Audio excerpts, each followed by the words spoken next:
ओम श्री श्याम देवाय नमः। खाटू श्याम जी की एक प्रिय भक्त की कहानी। जो प्रोफेशन से टीचर हैं, ये जयपुर की रहने वाली हैं और बच्चों को पढ़ाती हैं, सिखाती हैं। बात है 2025 की, जनवरी के मंथ की। इन्हें काफ़ी समय हो गया था खाटू आए हुए और जनवरी और फरवरी का महीना गुजर जाता है, परंतु खाटू श्याम इन्हें अपने दरबार नहीं बुलाते हैं। तो इनके मन में शंका उठती है कि कहीं खाटू श्याम जी मुझसे नाराज़ तो नहीं हो गए हैं, या मुझे पूजा पाठ करने में कहीं कोई गलती तो नहीं हो रही है। मुझे इस बार इन्होंने खाटू नहीं बुलाया है।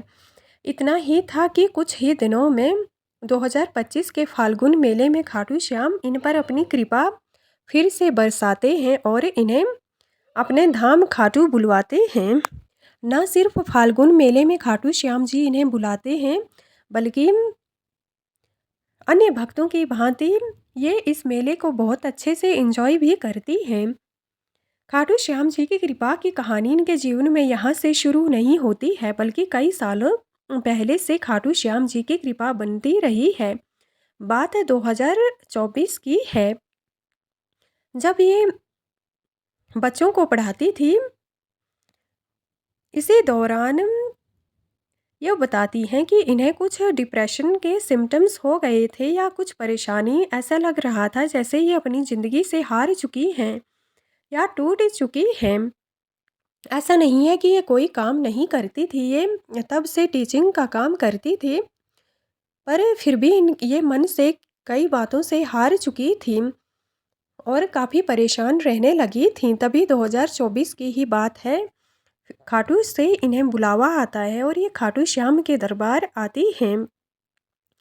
यहाँ आकर इन्हें ऐसा महसूस होता है कि जैसे कोई तकलीफ़, डिप्रेशन या कोई भी इनके जीवन में नेगेटिविटी के सिम्टम्स थे ही नहीं।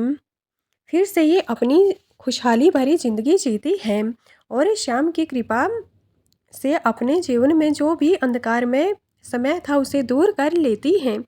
इसी दौरान यह बताती हैं कि कई बार ये खाटू नहीं आ पाती थी, तो जयपुर में ही मानसरोवर में खाटू श्याम जी का एक टेम्पल है, तो वहाँ पर जाती थी। वहाँ पर काफ़ी समय बिताती थी, मंदिर जाकर खाटू श्याम जी से बातें करती थी, जिससे इनके जीवन में जो भी छोटी बड़ी समस्याएं होती थी वे सारी दूर हो जाती थी। और यहाँ एक बार इनके मन में आया कि मुझे खाटू जाना है, तो मानसरोवर के टेम्पल में ही ये खाटू श्याम जी से अरदास लगा देती हैं कि मुझे खाटू आना है। तो श्याम इन्हें फिर से खाटू बुला लेते हैं, पर इस बार ये रिंगत से पैदल आती हैं और खाटू श्याम जी को निशान भी चढ़ाती हैं। अगर भक्त के मन में सच्ची श्रद्धा हो, विश्वास हो और श्याम के प्रति अटूट आस्था हो, तो वे बिना किसी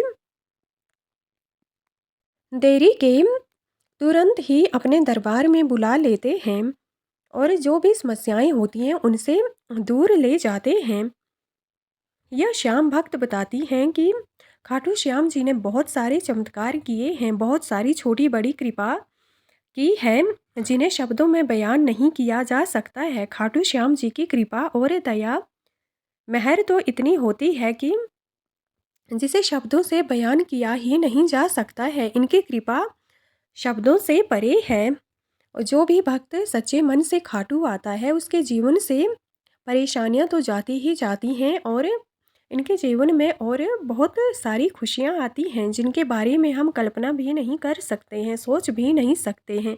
उतनी खुशहाली जीवन में आ जाती है, जीवन पूरी तरह से बदल जाता है, हमारी सोच समझ से ज़्यादा खुशियाँ मिलती हैं। बात उस समय की है जब ये काम नहीं करती थी, तब से ये खाटू श्याम जी को जानती थी, मानती थी और ये बताती हैं कि खाटू श्याम जी की सहायता या कृपा से ही ये टीचिंग का काम करने लगी थी और बच्चों को पढ़ाती थी। और आज भी श्याम की ही कृपा है कि यह बच्चों को पढ़ा पाती हैं। इन श्याम प्रेमी ने ऐसा भी समय देखा है जब जीवन में ऐसा महसूस होता है कि अब कुछ नहीं हो सकता है या कोई भी भक्त पूरी तरह से दिल से हार जाता है, पर ये कहती हैं कि ऐसे समय में अगर आप खाटू श्याम की शरण में जाते हैं, इनके आगे शीश झुकाते हैं कि हाँ बाबा, अब मैं पूरी तरह से हार चुकी हूँ या हार चुका हूँ, अब सब आप पर है, आप को कैसे कृपा करनी है, किस प्रकार दरबार बुलाना है, किस प्रकार समस्याओं का समाधान करना है, ये सब आप पर डिपेंड है। आप ही सब कुछ कर सकते हैं, आप की कृपा पर सब कुछ छोड़ा हुआ है। अब आपको ही नया रास्ता दिखाना है और नए रास्ते पे एक नई जिंदगी देनी है। यह श्याम प्रेमी बताती हैं कि ये तो खाटू में आने बुलावे से संबंधित और हारने के समय के कुछ इंसिडेंट्स हैं। इसके अलावा भी जीवन में बहुत सारी कृपा बनी है जिन्हें शब्दों से बयान नहीं किया जा सकता है, उन्हें सिर्फ महसूस किया जा सकता है और अपने जीवन में उतारा जा सकता है। बस इतना कहा जा सकता है कि खाटू श्याम हैं तो हर तरफ से उम्मीद दिखाई देती है और एक ऐसी उम्मीद रहती है, आशा रहती है कि जहाँ जिनके साथ श्याम है उन्हें कौन सी परेशानी परेशान कर सकती है। ऐसी कोई परेशानी बनी ही नहीं है जो श्याम प्रेमियों को परेशान कर सके, क्योंकि खाटू वाला हमेशा साथ देता है और जब साथ देता है तो किसी और साथ की ज़रूरत महसूस नहीं होती है, बस कृपा बनती चली जाती है और इन्हें मालूम होता है कि अपने भक्तों को कब क्या देना है। जिनके मालिक ही स्वयं खाटू श्याम हो, भला उनके लिए हम क्या मांगें और क्या कहें। पर फिर भी हमारी खाटू श्याम जी से यही अरदास है कि ऐसी ही हमेशा इन पर अपनी कृपा बरसा कर रखें और इन्हें जीवन में जितनी भी खुशियाँ चाहिए हों उन्हें आप उन्हें दे दें और श्याम अपने सभी श्याम प्रेमियों पर हमेशा कृपा बनाकर रखें। जिनकी जो भी अर्जी हो सारी स्वीकार हो जाएं और उनके जीवन में हजारों खुशियाँ आएं। जय श्री श्याम, जय खाटू श्याम जी।